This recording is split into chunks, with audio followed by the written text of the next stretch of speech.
Bonjour, bonjour. Bonjour à tous ceux qui arrivent.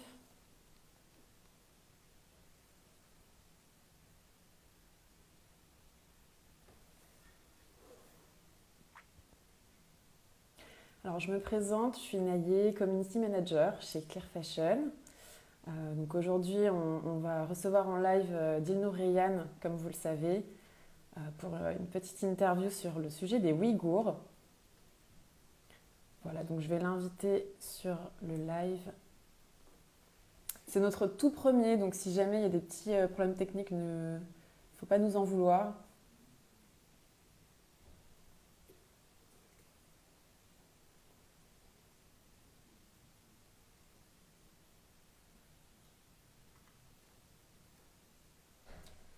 Alors, il faut qu'elle se connecte dessus.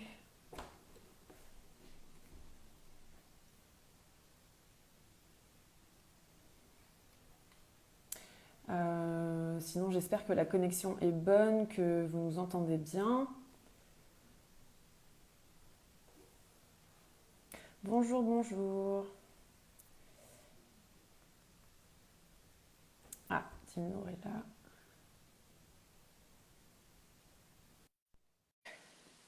Ça se connecte.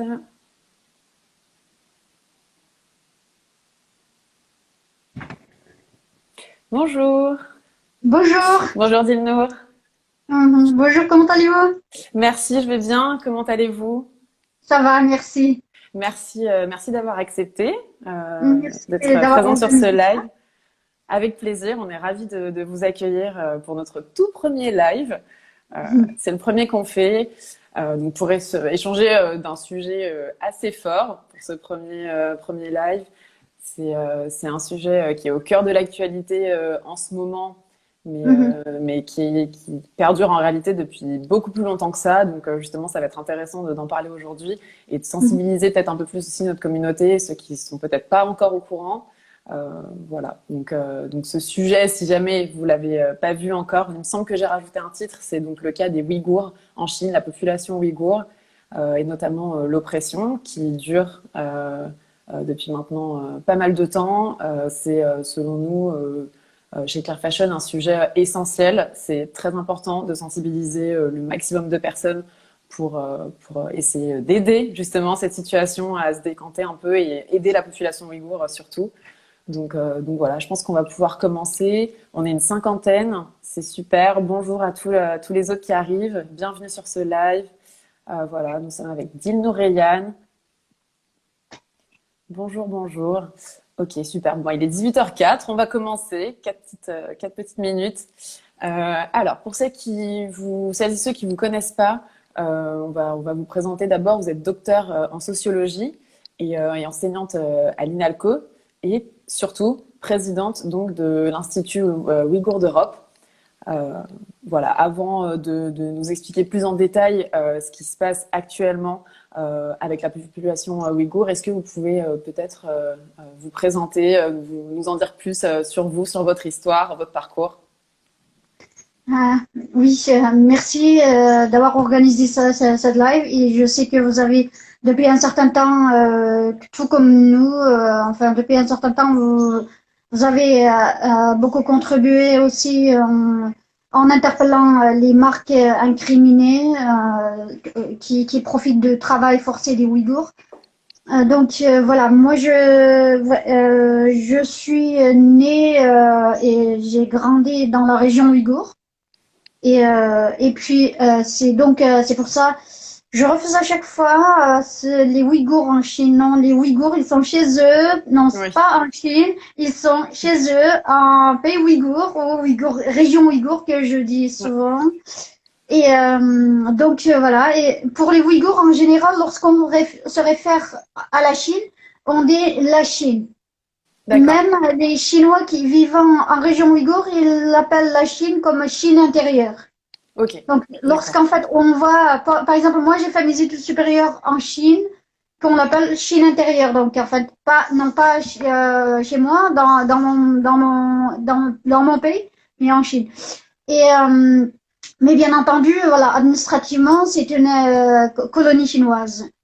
Et depuis 1949. Donc D'accord. voilà, je suis née, j'ai fait mes études en ouïghour, primaire et secondaire. Ensuite, très jeune, par rapport à mes camarades, je suis partie en Chine intérieure pour faire des études supérieures à 14, même pas 15 ans, voilà. Et ensuite, j'ai fait des études supérieures en Chine, à la suite de quoi je suis revenue dans notre capitale. Et pour des raisons de extrême discrimination à l'égard des Ouïghours, a priori, enfin, à mon égard, en tant qu'une femme, en tant qu'une jeune fille, en tant que appartenant à une ethnie considérée comme minoritaire. Et en plus d'avoir fait des études primaires et secondaires en ouïghour, ça aussi c'est des critères discriminatoires. Avoir fait des études non pas en chinois mais dans une autre langue. Mm. Donc après mes études, étant donné que j'ai pas pu trouver de travail et que je me suis dit, il y a eu enfin aussi pour les Ouïghours pour la première fois, c'était début des années 2000, donc 2004, et il y avait la possibilité de faire des études en Occident. Ça avait D'accord. commencé, c'était vraiment le début. Donc j'en ai profité de cette occasion. Donc j'ai appris pendant 3 mois le français. Ensuite j'ai passé l'examen d'examen de TOEFL, comment dire, équivalent un peu de TOEFL comme Ouais. en français. Donc je suis arrivée en France pour faire des études. Voilà, et du coup j'ai poursuivi mes études ici. Ça fait ça fait maintenant, ça va faire 10 ans, non, non, ça va faire 16 ans bientôt. 16 ans, ok. Que vous Voilà. êtes en France, justement, donc depuis le moment où vous êtes venu pour vos études jusqu'à aujourd'hui, 16 ans que vous êtes parti du coup Du de pays. Chine. Ok. Alors justement, est-ce que on parlait de vos études, est-ce que vous pouvez nous en dire plus sur vos études, vos travaux sur la diaspora ouïghour? C'est un sujet qui a énormément marqué justement vos études. Est-ce que vous pourriez nous en dire plus là-dessus? Et puis notamment aussi nous parler de l'association Oguz, qui a ensuite donné naissance du coup à l'Institut Ouïghour d'Europe. Tout Voilà, à fait. nous décrire un peu plus l'émission, le périmètre d'action aussi. Ouais, ouais. Et donc, enfin, à la base, quand j'étais arrivée ici en France, j'avais le but de devenir journaliste pour dénoncer la colonisation chinoise. D'accord. Comme vous le savez, en fait, comment dire, c'est jamais comme on dit chez les Ouïghours, le compte de la maison ne correspond jamais au marché. Donc en arrivant en France, les choses n'étaient pas du tout comme Ouais. j'avais projeté. En tant qu'étrangère qui parle pas français, donc enfin la première mission c'est apprendre le français. Mm. Et puis le journalisme, il faut maîtriser le français pour Ouais, devenir bien sûr. journaliste, Ouais. pour passer le concours du journalisme, etc. Donc enfin il faut voilà, en tant que quand on est étranger ici, on est extrêmement pragmatique. Mm. Donc, pour ne pas être expulsé par la préfecture, donc il faut choisir des matières plus faciles à passer. Donc, parce que si vous ratez votre année, vous risquez d'être expulsé. Ouais. Donc du coup, j'ai changé à mon arrivée, j'ai fait quelques mois de français. Ensuite, en fait, j'ai abandonné mon rêve de devenir journaliste parce que pour des raisons pratiques. Et Mm. en plus, Sciences Po, c'était extrêmement cher. Donc, Sciences Po de Paris, j'ai regardé et que c'était extrêmement cher pour les étrangers. Donc voilà, j'ai poursuivi du coup les études de communication que j'ai fait en Chine. Et D'accord. voilà. Et ensuite, j'ai parallèlement, en fait, à la fin de mes études de communication, j'ai découvert la sociologie et c'est là que je me suis inscrite en sociologie d'études migratoires. Donc, j'ai fait ça. Et par la suite, en fait, j'ai poursuivi en doctorat. Donc, Ok. effectivement, je travaille sur la question de la diaspora ouïghour. Dans mes travaux, enfin, vous savez, en fait, j'ai fini ma thèse en 2017 et que j'avais mené une question extrêmement d'actualité qu'on oppose très souvent ici. c'est que en 2010, sur la question de l'identité et l'identité et le nationalisme ouïghour dans la diaspora. Et dans la diaspora, on estime à peu près 1 million de Ouïghours. D'accord. Donc, dans la région ouïghour, enfin, la Chine donne un chiffre officiel environ 12 millions de Ouïghours. Mhm. Dans la diaspora, on estime environ 1 million, mais la grande majorité sont dans les pays turcophones de l'Asie centrale. Et puis, en Europe, nous estimons environ 10 000 Ouïghours, peut-être plus. Ok. En France, c'est 10% de cela, donc 10 000 D'accord. Ouïghours environ. Donc, c'est ça, voilà. Et que quand j'étais arrivée en 2000, enfin, quand j'étais arrivée en France, et en France, en fait, la grande majorité des Ouïghours sont venus comme moi pour des études et non pas pour des raisons politiques. Ok. Et donc, on était donc arrivé en 2009 et j'ai fondé avec plusieurs autres Ouïghours, étudiants Ouïghours, l'association Oguz, qui est Oui. l'association étudiante. Parce que à l'époque, jusqu'à assez récemment, jusqu'à la création de camps de concentration en Mm. région ouïghour, la grande majorité des Ouïghours en France étant étudiants et possédant un passeport chinois et que faisant aller-retour chaque année vers le pays d'origine.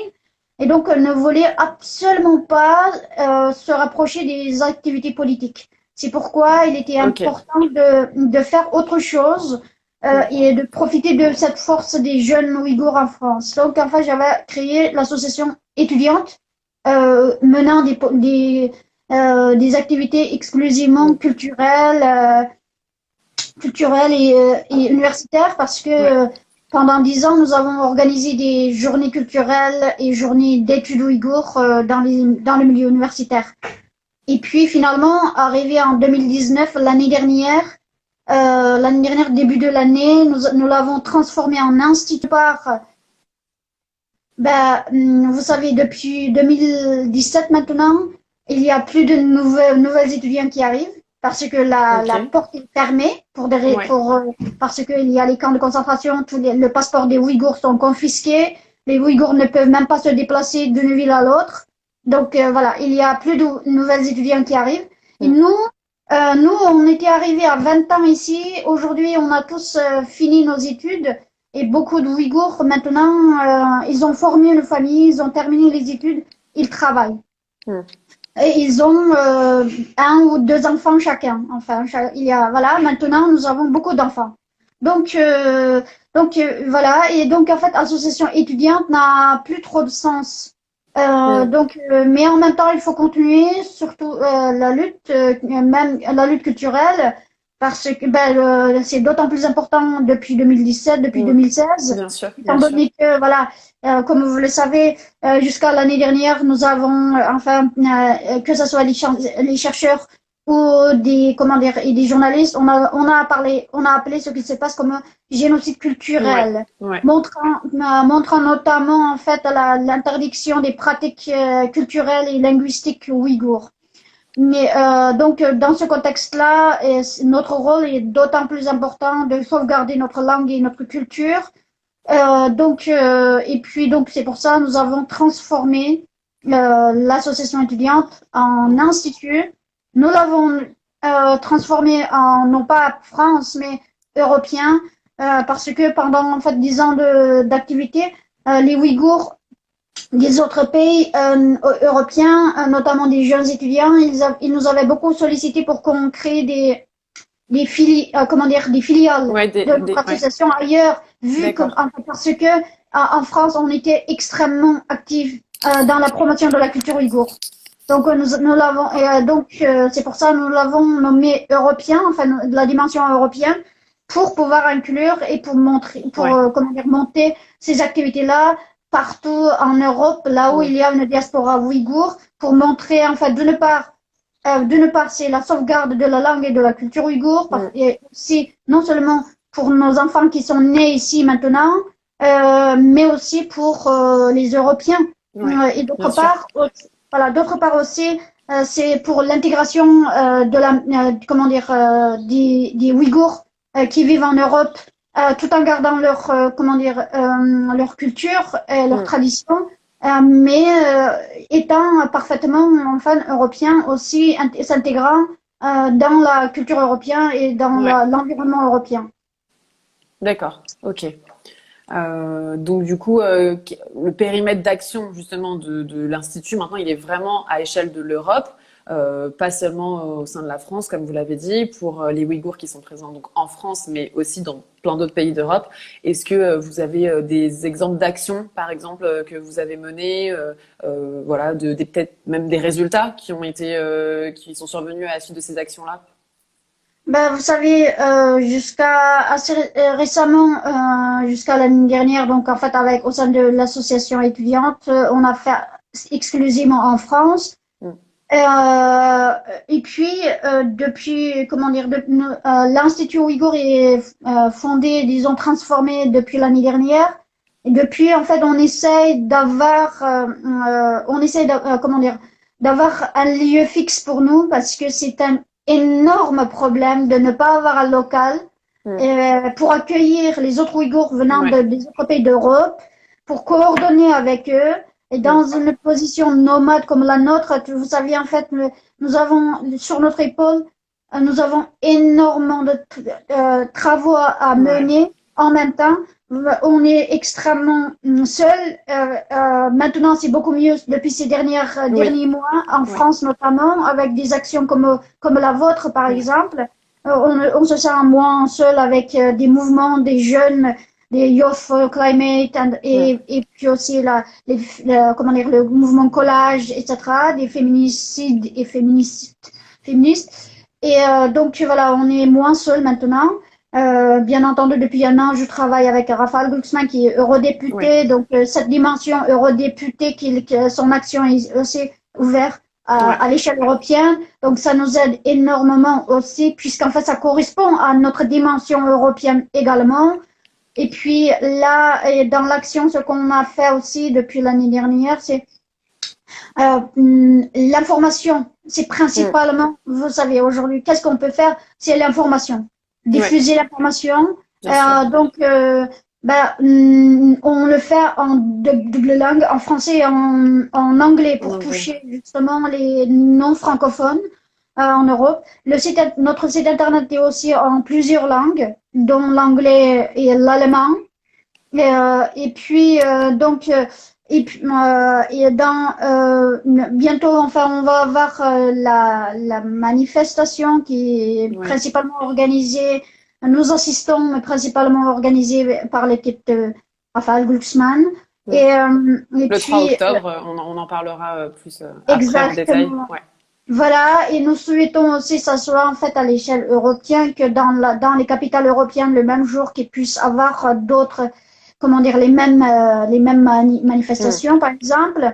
Et puis aussi, en fait, vous savez, le plus important pour nous, comment dire, actuellement, en fait, depuis ces dernières années, depuis les camps, sur nos épaules, on porte toutes les, comment dire, énormément de travail à faire, Mm. et en anglais et en français, et donc et sans avoir un lieu pour se retrouver. Oui. Et donc voilà. Et le plus important pour nous maintenant, c'est trouver un local, enfin Ouais. avoir un local, se stabiliser se stabiliser et réunir nos affaires qui sont un peu partout chez les gens Mm. et que c'est extrêmement, comment dire, difficile à les réunir pour un événement à chaque fois. Mm. Donc, voilà. Et ensuite, à partir de là, on a déjà désigné deux personnes, un homme, une femme, plutôt intellectuelle, dans chacun des pays européens où il y a une diaspora Mm. ouïghour. Donc, pour pouvoir mener des activités, on va commencer par la France, par exemple. Ensuite, comment dire, on organise un coordonnant. Et puis, dans l'action aussi, enfin, dans la dimension européenne aussi, nous voulons fonder une d'édition Oui. pour traduire à la fois comment dire, la littérature ouïghour vers les autres langues principales européennes comme anglais, français Ouais. et allemand. Et puis, donc, encore une fois, pour cela, en fait, il faut se stabiliser aussi. Mm. Et puis et que dans lequel il y a à part ça, à part la comment dire cette maison, nous voulons organiser bien sûr, nous allons organiser aussi des comment dire des colloques Oui, et festivals ouïghours dans d'accord. chacun de ces pays et que au sein de notre institut il y a un groupe de commission comment dire une espèce de commission des comment dire scientifiques d'un comité scientifique dans lequel il y a une trentaine de chercheurs européens, non seulement D'accord. français, mais plutôt européens, et Ok. qui s'occupent de ces colloques et études ouïghours. Ok. Super. Très bien. Euh, donc tout ça évidemment dans le but dans le but d'alerter, dans le but de sensibiliser, dans le but de répandre justement comme vous dites l'information au-delà des frontières en fait. Euh, donc justement on va en parler plus concrètement de ce qui se passe actuellement. Et depuis de nombreuses années, c'est une situation tragique. L'existence de ces camps, justement, vous en parlez juste avant, dans lesquels sont emprisonnés des milliers de Ouïghours, Millions. millions même, oui, bien sûr, millions de Ouïghours. Est-ce que vous pouvez nous expliquer plus concrètement ce qui s'y passe, depuis combien de temps ça dure? Voilà, on parle de camps d'internement, de camps de concentration, mais officiellement, ces camps sont appelés des camps de rééducation politique. Voilà, qu'est-ce qui s'y passe en fait vraiment? Ouais. Les camps durent depuis fin 2016. D'accord. Enfin, se sont comment dire systématisés. Disons que la Chine, les camps de rééducation n'est pas ni une notion ni un système inconnu de la Chine Mm, communiste. mm, Voilà, personne ne s'étonne d'entendre camp de rééducation en Chine oui. parce que c'est pas nouveau, c'est pas un phénomène nouveau, Mm, certes. Et puis, la différence, c'est que, en fait, le caractère change. Auparavant, c'était camp de rééducation politique, en effet, peu importe votre ethnicité mm, ou votre appartenance religieuse. La différence, c'est que ces camps-là, en région ouïghour, qui est destiné pour les Ouïghours et d'autres populations turques, c'est des camps ethniques et religieux, oui. uniquement d'abord pour les turcophones qui sont musulmans, Mm, turcophones et musulmans. Voilà. Et puis cette situation, c'est pourquoi le caractère change totalement. Auparavant, c'était pendant, par exemple, vous savez, en Chine, entre 1966 et 1976, il y avait eu 10 ans de révolution culturelle mm, terrible qui était lancée par Mao Zedong et que pendant ces 10 ans, les camps de rééducation ont été systématisés. Rééducation politique, peu importe votre appartenance ethnique ou religieuse. religieuse, ouais. Donc, ça pouvait être toute la Chine. Donc. Mais là, cette fois, c'est pas pareil. C'est uniquement une population Ciblé vers la population ciblée ouïghour. turque et musulmane. Ouais. Voilà. Et c'est ça la différence. Ensuite, la question, enfin, avant de parler, puisqu'en fait, pourquoi ces camps-là? Pourquoi, à partir de 2016, que le fond de problème, c'est le conflit sino-ouïghour. Le fond de Mm, problème, enfin, lorsqu'on parle tout le temps, les Ouïghours en Chine, minorité musulmane, minorité chinoise ou musulmans chinois, etc., mm, on entend tout le temps ça. Sauf qu'en fait, c'est que comment dire, ce n'est pas du tout correct, aucune de ces appellations, et que le fond de problème entre les Ouïghours et les Chinois, c'est le colonialisme. oui. C'est une question coloniale d'abord, tout d'abord. Le fond, c'est colonialisme. La Chine a colonisé la région ouïghour, le pays ouïghour, qui était une république indépendante, qui Mm, s'appelait République de Turkestan orientale, qui a chuté en 1949 avec l'arrivée des Chinois envahisseurs. Donc à partir de là, l'armée ouïghour a été désarmée et ensuite mm, dissous. Et ainsi, en fait, toute la région a été mise sous tutelle, en fait, totalement sous la colonisation, sous la gestion des communistes chinois. À partir de là, entre 1949 jusqu'à les années 80, en Chine, non seulement chez les Ouïghours, dans le pays ouïghour, mais dans l'ensemble de la Chine, il y a eu beaucoup de problèmes liés à la politique communiste de Mao Zedong. Ouais, Comme en fait le grand bond, la grande famine, ouais. ensuite 10 ans de révolution culturelle qui a tué près de 100 millions de personnes. Et que ça, on oublie très vite tout cela. Et Mm. puis par là, je veux dire en fait, c'est pourquoi en fait la question de en fait le mécontentement ouïghour, etc. Ça a été de moindre parce que c'était une question non seulement la souffrance ouïghour, mais tous les Chinois souffraient Ouais, et à cause de toutes ces politiques. Donc d'ailleurs, c'est eux qui l'ont, enfin.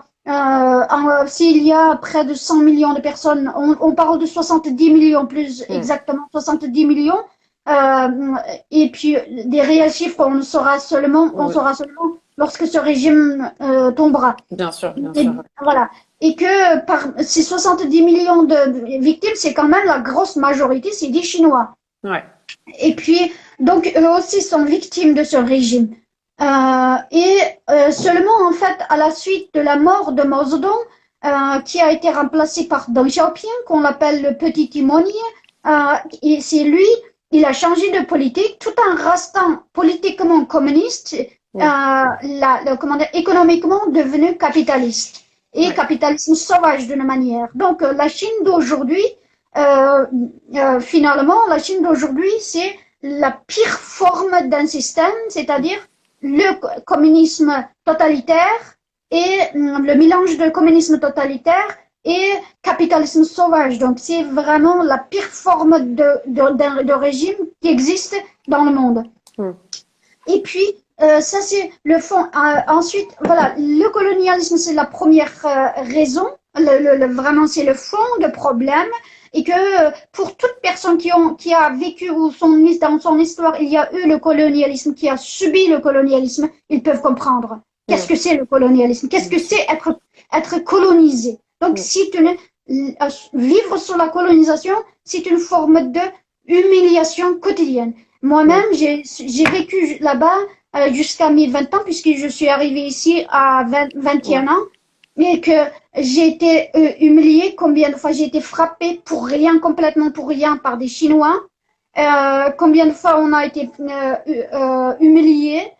Non seulement, enfin, vous savez, ce qui est étonnant, nous étions souvent plus humiliés chez nous qu'en Chine. mm. Parce que moi, j'ai fait mes études pendant 6 ans en Chine intérieure. En Chine intérieure, je suis moins discriminée que chez nous. Ouais, Et que lorsqu'en fait je suis revenue des études, je fais partie enfin vous savez, la Chine, c'est un régime, c'est un pays dans lequel l'éducation se base sur, c'est une méritocratie. oui, ouais, Ceux qui méritent, qui peuvent avoir une aide, comment dire, une mm. bourse. La Mm. bourse, elle est basée sur le mérite d'études. Et non pas Et non selon pas votre. sur des critères sociaux ou des critères Non, économiques. voilà. Vous pouvez crever si vous pouvez ne pas aller à l'université si vous n'avez pas Ouais, d'argent. Voilà. Et que seul vos notes comptent. Donc, ouais, moi, j'ai fait partie des 20% les meilleurs diplômés. d'accord. Normalement, tous mes camarades chinois, ils ont choisi les métropoles côtières comme Shanghai, Nanjing, etc. Ils sont partis là-bas. Et Mm. moi, étant ouïghour, je suis revenue chez moi. Je D'accord. suis revenue dans notre capitale. Je ne suis pas de capitale originaire, mais j'ai voulu travailler à la capitale ouïghour. Pendant 1 an, j'ai cherché de travail et que on m'a dit combien de fois on m'a dit que parce que je suis ouïghour, je n'ai pas le droit. Vous savez, à l'époque, c'était, comment dire, la discrimination, elle était ouverte. Oui, que C'était vous n'aviez arrivé pas le droit jusqu'à de tout. travailler parce que vous, Parce de par que, vos enfin, origines. voilà, on m'a dit, on prend uniquement des Chinois. D'accord. Voilà, on vous dit clairement, on prend pas de minorité, Ouais. on n'est pas minorité en plus. Oui, C'est oui. ça, on est chez nous. C'est Ouais. chez nous, on est majoritaire encore. À l'époque, on était encore majoritaire. Je ne pense pas aujourd'hui, mais à l'époque, on était encore majoritaire, mais on est appelé minorité. Oui. Donc voilà, c'était le cas. C'est pourquoi j'étais revenue en France. Oh, j'étais venue en France. Et que pour dire que la question, en fait, en 2009, il y a eu un clash, il y a eu une émeute immense entre les Chinois et les Ouïghours. C'est fini par l'écrasement total des Ouïghours. Et que ça a été aussi, entre autres raisons, parce que la discrimination était arrivée au sommet où on ne pouvait plus respirer. Et voilà, c'était ça notre vie. C'est pourquoi j'étais venue en France pour devenir journaliste, pour dénoncer le colonialisme. Seulement, en fait, vous voyez la situation maintenant, on dit, c'était la bonne époque. Parce que, vous voyez, aujourd'hui, ce qu'on vit, c'est le nazisme. Oui. Le camp de concentration ethnique. Et qu'à l'époque, il n'y avait pas de camp. On pouvait circuler d'une ville à l'autre. On pouvait même aller à l'étranger. Donc, c'était ça. Et vous voyez, et donc l'une des raisons aussi, et désolée si je suis long, une autre raison aussi que en fait on évoque moins. J'évoque ici des questions, en fait des raisons moins évoquées dans les médias. Oui, bien sûr, et tout aussi importante d'ailleurs. Extrêmement important, souvent ignoré. En tant que chercheuse travaillant sur ces questions-là, je sais que combien c'est important ces questions-là. Un des points extrêmement importants non abordés, c'est aussi en fait la force ouïghour qui a fait peur aux autorités chinoises. Parce que entre 2000, après les émeutes de 2009, après le massacre, on l'appelle massacre de Urumqi en 2009, à partir de 2010, la Chine a relâché la politique dans la région ouïghour pendant 5 ans, jusqu'à 2015-2016. Pendant ce temps-là, ils ont relâché un petit peu la politique et pendant ce temps-là, les Ouïghours, ils se sont énormément activés pour développer leur propre industrie. Industrie, à la fois industrie légère et industrie culturelle. Et puis, tellement que l'industrie ouïghour a développé, les Ouïghours sont une population, en fait, principalement des commerçants et de cultivateurs. D'accord. Voilà. Principalement, c'est vous savez, comme n'importe où, la classe intellectuelle, elle est une petite partie.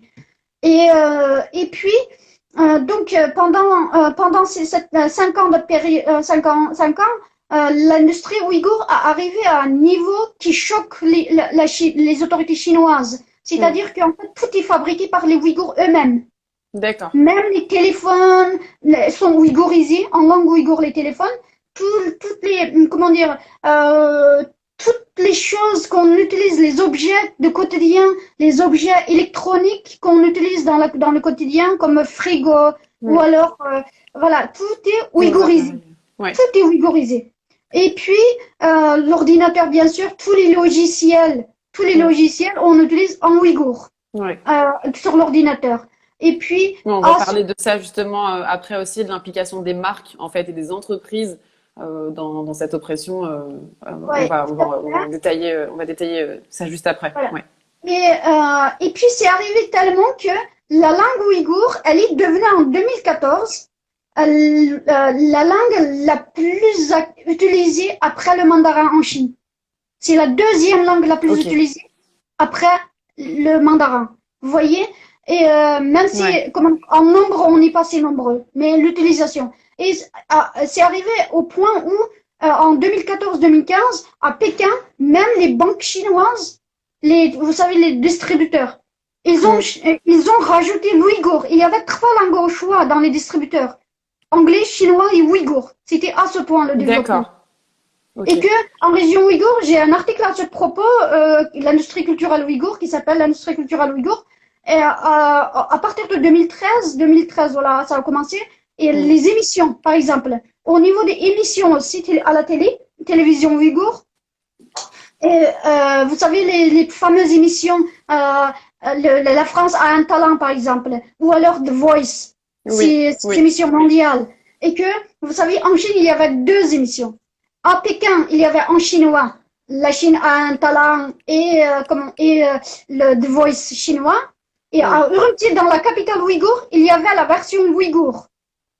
Ouais. Et il y a Donc, The Voice ce qui Ouïghour, montre, ouais. The Voice Ouïghour et les Ouïghours ont un talent. Et donc, et que ces enfin, c'est l'un des exemples, par exemple. Oui, bien sûr. Mais Ces des émissions, exemples qui montrent en fait c'est ça. justement Et dans toute l'Asie centrale, vous savez, dans l'Asie centrale, il y a 5 pays. Dans toute l'Asie centrale, c'était le seul pays turcophone où il y avait ces émissions. Donc, en fait, c'est-à-dire ouais. que tous les autres candidats des autres pays turcophones, ils venaient à Urumqi pour participer à The Voice Ouïghour, où les Ouïghours ont un talent. Donc, c'était à ce Oui, ça point. montre vraiment la présence en fait des Ouïghours partout dans le pays. Et ça, c'est justement des informations qui qui sont pas forcément relayées dans les médias. C'est pas forcément Non, ça pas du tout. justement qu'on raconte Cet et aspect, tout qu'on à met en fait. Cet avant. aspect Ouais. est extrêmement important parce que ça a fait peur aux autres Chinois, ce autodéveloppement. Parce que la Chine, elle fait tout, elle a tout fait depuis toujours pour restreindre La communauté. la culture et la langue Ouais. ouïghour. Et les Ouïghours, en fait, c'est une population. C'est pourquoi aussi, vous savez, les Ouïghours, entre autres, les Ouïghours, c'est la population turque la plus ancienne Mm. et et aussi la première sédentarisée. Et que toute aujourd'hui, lorsqu'on parle de en fait, civilisation du monde turc, Mm. elle la doit aux Ouïghours. C'est un peu comme Ouais. en fait les Ouïghours, c'est un peu comme en fait la civilisation ouïghour pour le monde turc, c'est comme en fait la civilisation gréco-romaine pour l'Occident. C'est D'accord. vraiment la base, leur base. C'est pourquoi aussi c'est l'une des raisons de la Chine, de la peur de la Chine, Ouais. des Ouïghours, parce que c'est une population millénaire avec une culture extrêmement forte, avec Mm. une fierté culturelle extrêmement forte, difficile à les cyniser. Voilà pourquoi ils ont utilisé une méthode fasciste, une méthode radicale pour en finir totalement. Parce que pendant 70 ans, ils n'ont pas réussi. Oui, comme s'ils se sentaient peut-être que le gouvernement se sent en danger en fait face à la présence de cette population, alors Culture, que ouais, de cette culture effectivement, alors que c'est la culture de ce pays aussi en majeure partie. Et justement en fait pour essayer de mettre en lumière ce qui se passe vraiment aujourd'hui, ce qui montre encore une fois à quel point le gouvernement a envie, comme on dit, de nuire en fait à l'identité de cette population. On parle donc dans ces camps de détention, de disparition, je me permets de citer, pour ceux qui sont peut-être pas au courant justement de ce qui se passe, de stérilisation forcée, de tabassage, de viol, de travail forcé, de torture multiples. Et justement, la question en fait qu'on se pose beaucoup aujourd'hui, vous en avez parlé un petit peu juste avant, c'est que ces camps existent depuis des années, mais comment ça se fait qu'aujourd'hui, en fait, que le grand public, la majorité du public ne découvre cela qu'aujourd'hui, en fait, que depuis quelques mois, que ça soit médiatisé autant que depuis quelques mois, et qu'enfin le sujet soit mis en lumière, en fait. vous savez, les camps, ils sont systématisés depuis fin 2016. Mm. Donc avant cela aussi, on entendait des disparitions des figures, des personnes. On entendait ils ont été rééduqués ou alors en fait, tenus secrets dans quelque part. Mais Ouais, quelques années plus tard, ils revenaient ou quelques mois plus tard. Mais c'était pas systématique pour toute la population. La ouais, différence, d'accord. c'est aujourd'hui, c'est pour toute la population. Ouais, Donc, enfin, le but de la Chine, c'est interner l'ensemble de la de la population population, ok. jusqu'à 2025. Donc, vous voyez, D'accord. donc c'est le projet. Donc, enfin, si certains sont sortis au bout de quelques années ou quelques mois, Mm. et que d'autres vont remplir. Donc, Ouais, vous voyez, et donc le but, c'est vraiment terroriser l'ensemble de la population. S'ils peuvent sortir, sains et saufs physiquement, je veux dire, oui, bien sûr, bien sûr. là, enfin, ils seront totalement, de toute manière, terrorisés et psychologiquement mortes. Mm. Mm. De toute manière, enfin, au Kazakhstan, maintenant, on a 2000 rescapés. D'accord. Et puis, en Europe, on en a 4 ou 5. Aux États-Unis, il y en a quelques-uns. Et que personne n'est en bonne santé. Mm. Ils ont tous problèmes à la fois physiques et Et psychologiques. psychologique, Donc, bien sûr. il y a un réel besoin de les soigner. Mm. Voilà. Ensuite, donc, et puis, imaginez un instant, juste un instant, quand nous avons vécu 2 mois de confinement. et que encore pendant les 2 mois de confinement, on pouvait sortir 1 heure par jour. Mm. Moi, personnellement, j'allais devenir folle. Et ensuite, j'ai pensé, franchement, ils sont depuis plusieurs années dans des camps, enfermés dans des cellules 20 mètres carrés, avec 60 autres personnes, et qu'ils doivent faire tous leurs besoins. Ils n'ont même pas de place pour s'allonger. Ils doivent faire leurs besoins devant tout le monde, dans un seau qui sera vidé seulement 1 fois par jour. Vous voyez la condition, et que même une personne de bonne santé, elle va devenir, au moins, elle va devenir folle s'il n'y a pas de physique, bien sûr. s'il n'y a pas de torture physique. Déjà, sans parler de torture physique, parce qu'il y a des tortures physiques. Tous les rescapés, ils parlent de torture physique. Et donc, vous voyez, au bout de quelques années, maintenant, ça fait 4 ans que cette situation dure. Ce n'est pas tenable. Ils sont déjà, en fait, on parle de 3 millions, et que si vous demandez aux Ouïghours, ils vont parler de 5 millions. Voilà, leur chiffre. Et donc, on ne sait pas clairement qu'est-ce que... et pourquoi, c'est difficile de savoir vraiment. Votre question, c'était pourquoi on ne sait que maintenant, alors que ça dure depuis quelques années. Je ne sais pas. Personnellement, nous, les Ouïghours, on n'arrête pas de crier, on n'arrête pas d'alerter, on n'arrête pas de parler. Mais vous savez, en fait, en tant que chercheuse, j'ai une certitude, j'ai un ressentiment que je ressens tout le temps. En tant que Ouïghour, même si je suis chercheuse, je suis toujours plaquée, considérée comme une Ouïghour. C'est-à-dire, tout ce que je raconte, c'est de toute manière, je suis Ouïghour, donc c'est exagéré. Peu importe mon statut, peu importe je suis chercheuse ou pas. Donc vous voyez, c'est pourquoi jusqu'à présent, à chaque fois quand nous, on prend la parole, ça n'avait aucune valeur. Aucune valeur, Dès qu'un occidental ou une occidentale prend la parole, ça, il y a de la valeur. Ça, c'est possible que ce qu'il dit vrai ou ce qu'elle dit vrai. Voilà le fond du problème aussi. Oui, la parole est totalement décrédibilisée en fait et pas du tout valorisée, entendue. C'est encore une fois, c'est pas un phénomène unique pour nous, c'est un phénomène pour tous les dévalorisés, tous les marginalisés, toutes les populations colonisées, qui sont, en fait, leurs paroles ne valent pas grand-chose.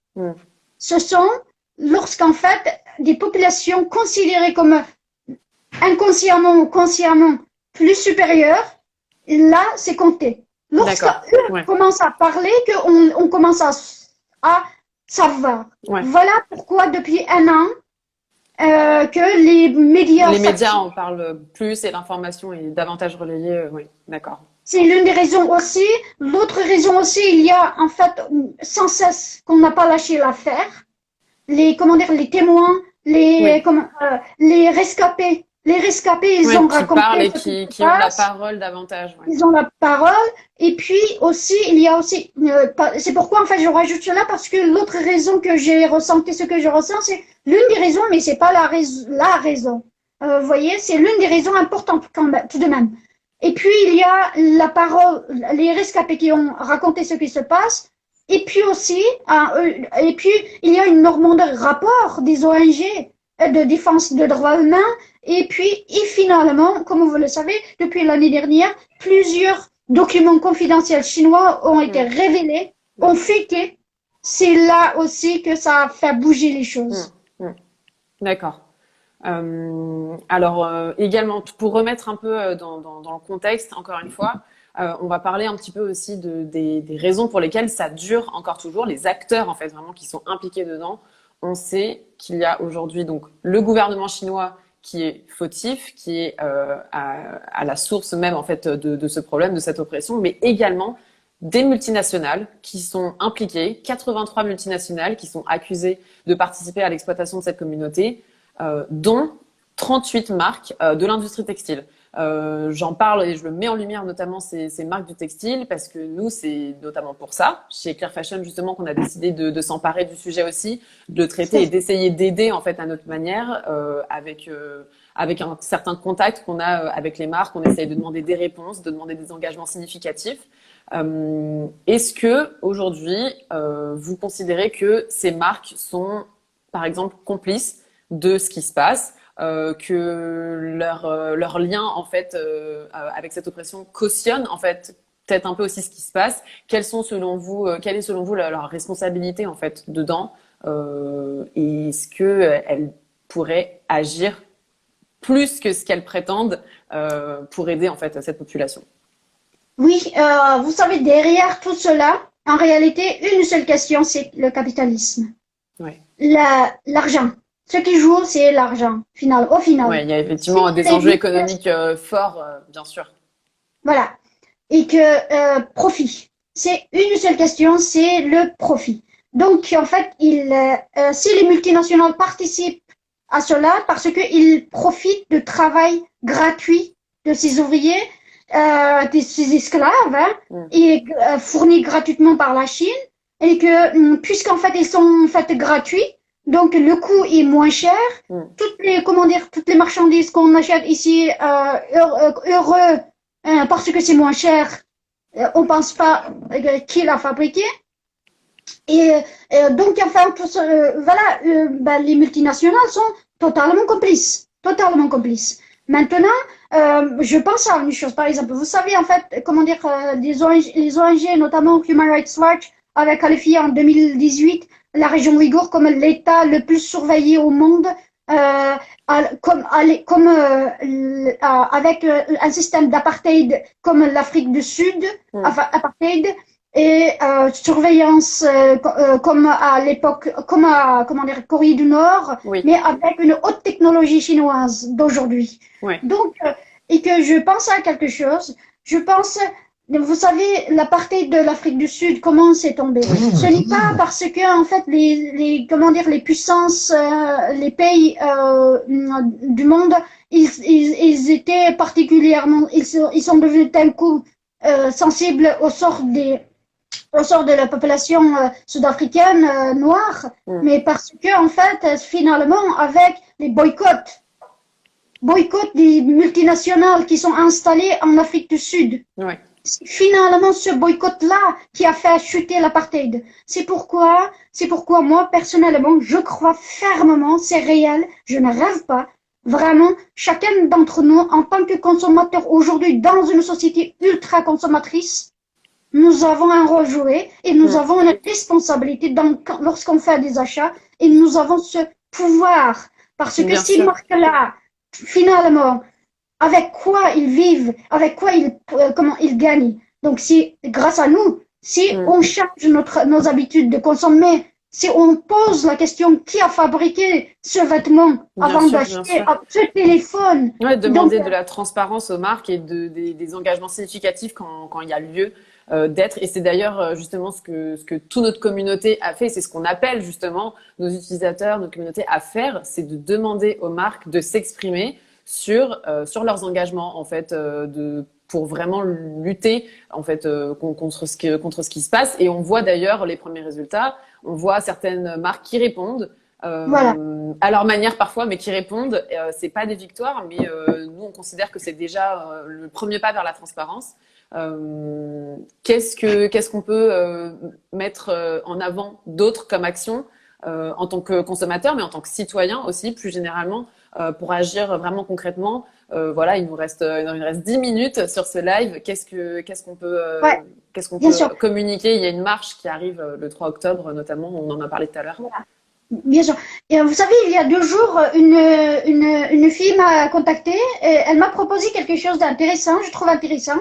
Elle a dit, étant donné qu'en fait beaucoup de marques n'ont pas encore réagi et que leur engagement n'est pas significatif, ceux qui se sont dit, ok, on s'engage, on n'a pas encore vu la couleur.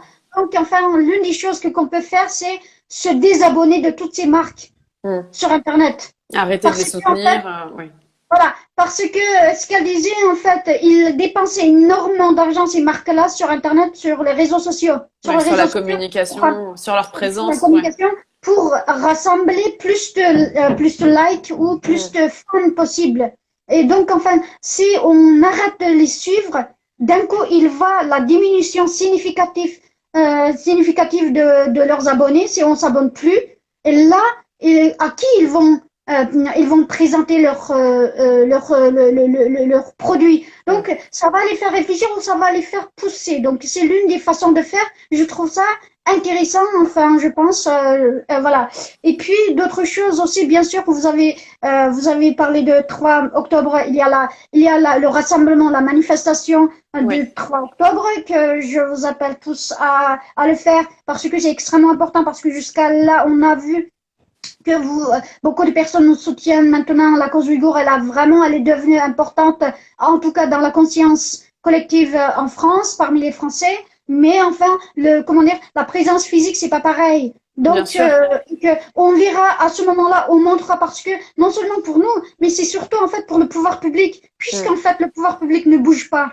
Parce qu'ils considèrent qu'on a, en fait, la question ouïghour, elle est minime, personne ne viendra. Vous saviez, l'autre jour, en fait, on m'a dit quelque chose, en fait, comment dire, une personne de préfecture, on m'a dit ça. Ouais, ben, dans les manifs ouïghours, on va jamais grand monde.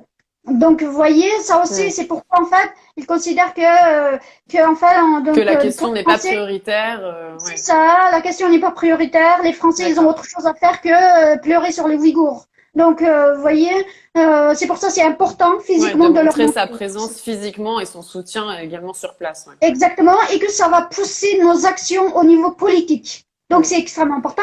Et puis aussi, enfin, vous savez, écrivez à vos députés, comme vous le savez, ma démarche que j'ai commencée et que je voudrais créer, enfin, comme je voudrais créer, c'est pas moi qui écrit, mais je propulse cette idée à l'Assemblée nationale et au Sénat à la fois pour qu'en fait un groupe interparlementaire euh, soit solidaire, enfin un groupe de solidarité Oui, ouïghour ouais. soit créé au sein de Parlement, à la fois au Sénat et à l'Assemblée nationale, et que pour pouvoir, eux, pousser politiquement la question ouïghour. Et que, vous savez, moi, évidemment, en tant que ouïghour, je suis frustrée et j'ai envie que les camps de concentration soient fermés immédiatement, les Ouïghours soient libérés immédiatement, les envahisseurs soient dégagés immédiatement. Mais nous, on n'a pas ce pouvoir immédiat. Donc, on est obligé de faire tout ce travail pour pousser les politiques. Donc, c'est Ouais. pour ça, c'est important. Écrivez à vos députés. C'est pourquoi écrivez à un député pour qu'il soutienne mon projet de créer Ce collectif, ce collectif de collectif solidarité transpartisan, ouais. ouïghour. Voilà. Voilà. Et Ok. puis aussi une des choses que j'aimerais dire aussi, allez-y voir à la fois ma bio et la bio de l'Institut Ouïghour d'Europe parce que comme au tout début j'ai évoqué, nous avons besoin d'un lieu et que comme vous le savez, la location à Paris c'est extrêmement cher et que donc nous sommes une toute petite communauté, peu nombreux et puis en plus relativement jeune, donc on n'a pas beaucoup de voilà possibilités et que nous avons besoin de chaque participation financière de chacun et chacune. Et que ça dure. Vous savez, en fait, nous avons lancé ça le 30 novembre dernier jusqu'à présent. Voilà. Donc, j'espère que chacun puisse participer. Ouais. Si vous ne pouvez pas participer financièrement, ce n'est pas grave. Allez-y, le partager ailleurs, Exactement. partager, voilà. Relayer l'info, de toute manière, c'est ce qu'on appelle aussi toujours à faire, partager autour de vous, inciter à contacter toujours les marques, à demander des réponses. Comme vous avez dit, ça coûte rien et ça fait la Absolument. différence. On est persuadé que l'effet de masse, en fait, Ouais, tout on à fait. arrive à des résultats par l'effet de masse Exactement. justement et en se mobilisant tous ensemble. Je pense qu'on arrive à la fin de ce Oui, live. Merci beaucoup, Dinour, merci beaucoup. pour votre présence. Encore une fois, c'est essentiel de sensibiliser sur ce qui se passe en fait en ce moment et vos connaissances, votre expérience c'était très éclairant. Donc merci beaucoup. J'espère Merci que vous beaucoup. aussi sur ce live, ça vous a permis d'en savoir davantage et de vous sensibiliser toujours plus. J'en profite pour rappeler justement que nous, si on en parle chez Clear Fashion, c'est parce qu'on défend, on soutient cette cause. On est en contact permanent avec des marques justement du textile et donc on s'est dit que c'était notre rôle d'essayer d'aider en fait à notre échelle. Le fameux document dont je parlais tout à l'heure récapitule, résume toutes les réponses qu'on reçoit des marques. On les contacte, on essaye de récupérer des réponses, des engagements significatifs. Tout est récapitulé dans un document, un tableau en libre accès. Le lien est dans la bio. Je vous invite à aller jeter un œil. On essaye de le tenir quotidiennement à jour et le faire de façon la plus digeste possible, la plus accessible possible. Donc voilà, n'hésitez pas à aller jeter un œil. Encore merci, Dinour, pour ce partage de connaissances vraiment très très intéressant, pour votre présence.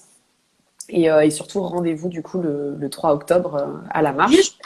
Juste, je Oui, rajoute en fait, le 28 septembre, c'est le Fashion Week à Paris. Et oui, que ça commence, Fashion Week commence à New York le 13. Donc en fait, toutes les organisations ONG de défense des droits humains et comment dire, les mouvements pour une fashion éthique, et ils font des activités contre, justement pour interpeller les ouais, marques des actions, ouais, incriminées. J'appelle chacun aussi, en fait, le 28, ça commence à Paris et qu'il faut qu'on fasse la même chose, les mouvements, les différents mouvements des jeunes ou pas jeunes, tout le monde puisse contribuer à nos activités ouais. cette semaine-là. D'accord, très bien. Bah, super appel à mobilisation justement qui arrive du coup prochainement à la fin du mois de septembre. Retenez bien ces dates-là. De toute façon, tous les liens seront dans la bio. Tous les rappels importants ce seront également sur notre compte. Voilà, merci encore et à très bientôt. On espère, on soutient toujours la cause et on espère recevoir toujours plus de bonnes nouvelles pour les Ouïghours. Merci beaucoup pour cette Merci à vous. live. Et merci à tous ceux qui sont venus aussi sur ce live. Oui, Du coup, c'était le premier. On espère que ça vous a intéressé. Voilà. merci. Au revoir, à très bientôt. Au revoir, oui.